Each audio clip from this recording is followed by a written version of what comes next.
Siya yung driver, di ba? Yung may kasalanan kung ba't na-aksidente yung barkada niya. Akala ko hindi na babalik yan dito.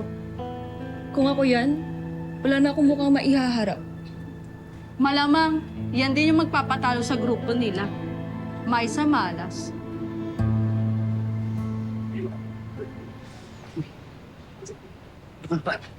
Uy. Well. Masa? Wala akong ibang papakinggan, kundi ito. Sinasabi niyan na mabuti kang tao. At na marunong kang umako ng pagkakamali. Pero kinakabahan ako eh. Hirap maging confident. Kaya mo yan. Ako yung unang nagtitiwala sa'yo. Ito, lucky coin. Kapag kinakabahan ka, isipin mo lang ako. Okay.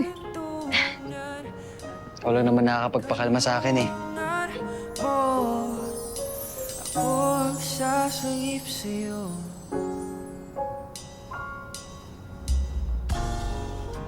Nico, sorry Ay, ang hirap palang pairalin ng pride. Sakit sa dibdib eh. Nangyari ang nangyari, Nico. Pero, ipangako mo lang na hindi ka na biglang magdi-disappear. Pinapatawad na kita. Welcome home, bro!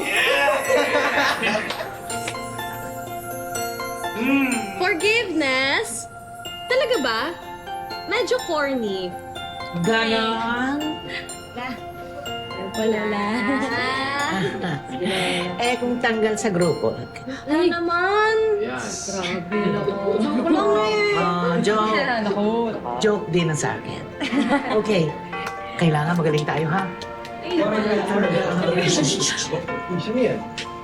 Next na kayo. Ha?